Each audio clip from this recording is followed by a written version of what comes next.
उदयपुर में 15 साल के बच्चे को लोग तो कहते हैं फांसी दो इसको। किसी की हिम्मत ही नहीं है, किसी कानून में प्रावधान ही नहीं है उसको फांसी दोगे। 15 साल के बाद का कोई बच्चा नाबालिग श्रेणी में नहीं बचता, वो सब कुछ सोचता है, हर अपराध करने के लिए तैयार रहता है। उन लोगों ने इस तरीके की एक टीम तैयार कर ली है। 18 से 16 के बीच के जो लड़के उनको तैयार करते हैं, सुधार गृह में भेजो। अरे किसी की हत्या कर दी, क्या सुधार गृह है? जेल में भेजो। अगर हमारा समाज इस पर गौर नहीं करेगा तो अपराध को रोकना संभव नहीं है। सजा दिलाना एक संभव हो सकता है, पर अपराध को रोकना संभव नहीं होगा। टीवी में सीरियल देखते हैं तो वो क्राइम सीरियल देखते हैं। टीवी में भी वही फिल्में ज्यादा देखते हैं जिसमें अपराध करने की क्या प्रक्रिया होती है और उससे बचा कैसे जा सकता है और करा कैसे जा सकता है। विश्वास का जमाना है, वो खत्म हो गया है। तो पास में एंट्री कराते ही पता चला 70,000 रुपए कल शाम को निकले हैं। उनके अकाउंट होल्डर के नाम पते भी मैंने निकाल कर पुलिस को दिए हैं। बाकी पुलिस अपने इन्वेस्टिगेशन में कहाँ तक जाएगी, कब जा पाएगी, और उसके लिए बैंक लाइबल होने चाहिए। उसके लिए सरकार गारंटेड उसकी लाइबल होनी चाहिए। बैंक एक गारंटेड संस्था है। राजस्थान की जनता के साथ घोर अन्याय कि राजस्थान से राज्यसभा का सदस्य चुन के जा रहा है, वो कभी किसी दूसरे स्टेट से चुन के जा रहा है। मैं तो कहता हूँ इस पर 100% पाबंदी लगनी चाहिए। राजस्थान की 8 करोड़ जनता के साथ भारतीय जनता पार्टी ने धोखा किया है। लास्ट नाम कहीं पंजाब से आ गया, तो फिर उनके बेचारों की शक्लें तो आप लोगों ने 2-4 दिन ही दिखाई, उसके बाद उन गायब हो गई। बसपा से विधायक मनोज नांगली जी हमारे साथ हैं। राजस्थान में बढ़ती अपराध की घटनाओं को देखते हुए जिस तरह से देखा जा रहा है, उसी में विधायक जी के साथ भी एक ठगी हो जाता है। विधायक जी, आप क्या कहना चाहेंगे इस ठगी को लेकर? देखिए, मैं तो कहता हूँ विश्वास का जमाना है, वो खत्म हो गया है। चाहे कोई भी व्यक्ति हो, किसी पर विश्वास करते हैं, वही कोई धोखा करता है।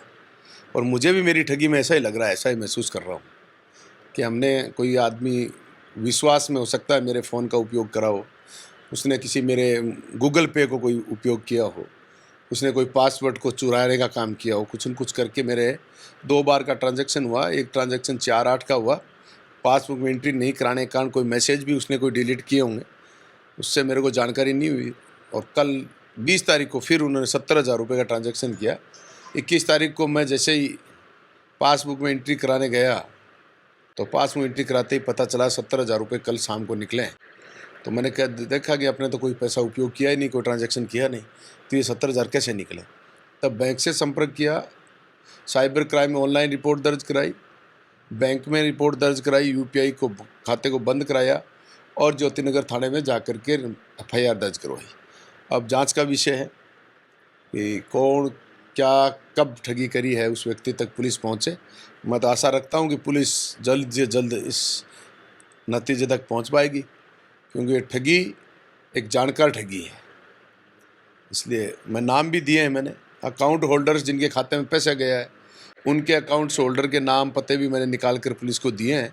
बाकी पुलिस अपने इन्वेस्टिगेशन में कहाँ तक जाएगी, कब जा पाएगी, अभी तक मुझे कोई दूसरी बार सूचना नहीं है कि हम कहाँ तक पहुँचे। अगर देखा जाए सोशल मीडिया के माध्यम से, राजस्थान क्या पूरे देश की बात किया जाए, बहुत ज़्यादा ठगी होते हैं। तो पुलिस को किस तरह से तंत्र करना चाहिए? क्योंकि देखो, आप एक विधायक हैं, आपके साथ तो चलो ठीक है, समस्या हल निकल जाएगा। मैं आम इंसान के साथ जब ठगी होता है तो उनको किस तरह से देखना चाहिए, पुलिस तंत्र को किस तरह से काम करना चाहिए, ये आप किस तरह सजेस्ट देना चाहेंगे? देखिए, मैं तो सजेशन ये देना चाहता हूँ, मैं तो कल भी बैंक वालों से कह रहा था कि हर व्यक्ति अपने पैसे को सबसे सुरक्षित स्थान बैंक को मानता है, और बैंक में लाने के बाद, जमा होने के बाद अगर उसका पैसा निकलता है तो फिर इससे ज़्यादा सुरक्षित स्थान तो कोई व्यक्ति के पास हो नहीं सकता। और उसके लिए बैंक लाइबल होने चाहिए। उसके लिए सरकार गारंटेड उसकी लाइबल होनी चाहिए। बैंक एक गारंटेड संस्था है जिसमें उस प्रॉपर्टी का रखने के लिए संपत्ति में, चाहे आपका क्या कहते हैं उसको, लॉकर, चाहे आपका नगद, चाहे बैंक अकाउंट में रहे, वहाँ से जो भी गड़बड़ होती है उसकी गारंटी बैंक की होनी चाहिए। राजस्थान में राज्यसभा का एक सीट खाली हुआ था, वहाँ कल बीजेपी की तरफ से नामांकन भरा गया था। आपने देखा उसमें 2 डमी कैंडिडेट के साथ नामांकन भरा था, वो किस रूप में देख रहे हैं? मैं डम्मी वाला तो कुछ नहीं देख रहा, लेकिन मैं ये जरूर देख रहा हूँ कि राजस्थान की जनता के साथ घोर अन्याय। हमारे इतने बड़े प्रदेश में भारतीय जनता पार्टी को कोई भी ऐसा व्यक्तित्व नहीं मिला जिसको वो राज्यसभा में भेज सकते थे, लेकिन नहीं। ऐसा ही पिछली बार कांग्रेस ने किया। आज भी 5 में से 4 कांग्रेस पार्टी के सांसद बाहर के हैं। तो इसलिए अगर इसी तरीके से करते रहोगे तो फिर इस राजस्थान प्रदेश का नाम है कि राजस्थान से राज्यसभा का सदस्य चुन के जा रहा है, वो कभी किसी दूसरे स्टेट से चुन के जा रहा है। मैं तो कहता हूँ इस पर 100% पाबंदी लगनी चाहिए। जिस स्टेट का राज्यसभा का सदस्य चुना जाता है वो उसी प्रदेश का व्यक्ति होना चाहिए जिस वो प्रदेश की बात कर सके। राज्यसभा भेजने का मतलब क्या है? हमारे 10 सदस्य होने का क्या मतलब है? कि राजस्थान से 10 सदस्य जाएंगे, इसका मतलब है कि राजस्थान से जाएंगे, और राजस्थान विधानसभा से चुनकर जाएं तो फिर वो राजस्थान के जाने चाहिए। इसलिए मैं कहता हूँ इसमें कानून में संशोधन होना चाहिए।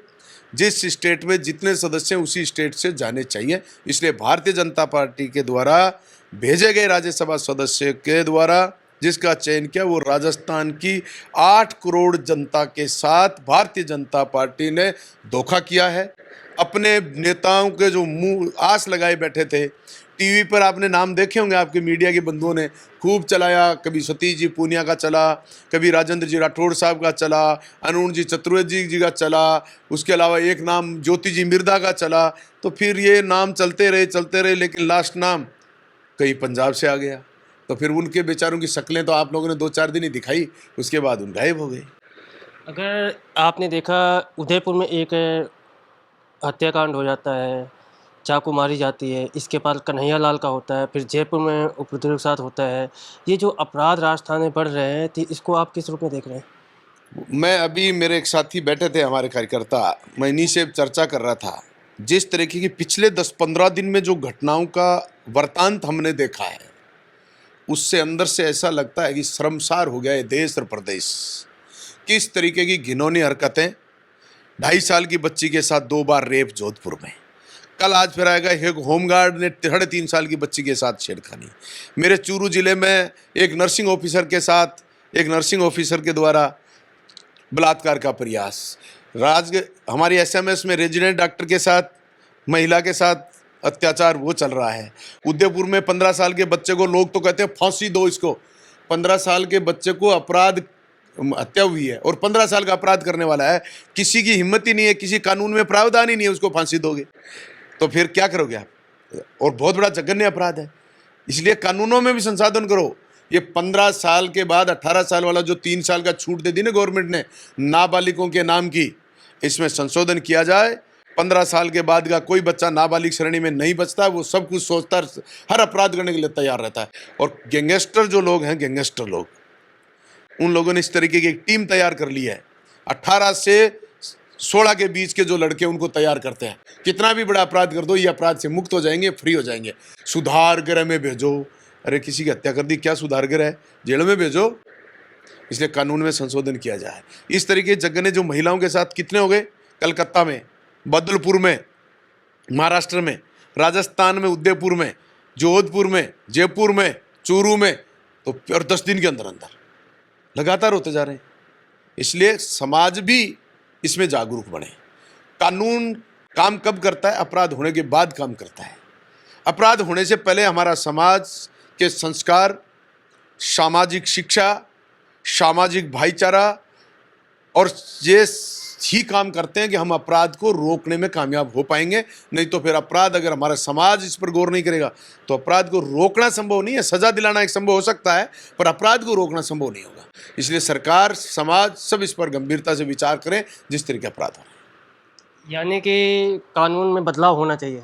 जो आपराधिक घटनाएं घट रही हैं, हमेशा टारगेट नाबालिग बच्चों को किया जाता है। तो यानी आपकी तरफ से कानून के बदलाव किया जाना चाहिए। नाबालिग बच्चों जो माने जा रहे हैं ना, 18 साल से कम उम्र के, उसमें निश्चित रूप से बदलाव किया जाना चाहिए। आदमी, बच्चों का mind maturity, mind makeup, mind catch up, ये सारी चीज़ें बढ़ गई हैं बच्चे की, ये सारी बढ़ गई हैं। तो आजकल टीवी में सीरियल देखते हैं तो वो क्राइम सीरियल देखते हैं। टीवी में भी वही फिल्में ज़्यादा देखते हैं जिसमें अपराध करने की क्या प्रक्रिया होती है और उसमें बचा कैसे जा सकता है और करा कैसे जा सकता है। इसलिए उनको छूट देना अब ठीक नहीं है। इसलिए उम्र घटाई जाए। आप अपराध की जो नाबालिग श्रेणी में ले रहे हो उसकी उम्र घटा करके अपराध की श्रेणी में और ज़्यादा लोगों को शामिल करना चाहिए। ये मनोज नांगली जी विधायक थे। इनका कहना है कि अपराध को रोकने के लिए कहीं न कहीं कानून में बदलाव करना चाहिए। दीपक कुमार शर्मा के साथ हरनाम सिंह, पंजाब केसरी, जयपुर।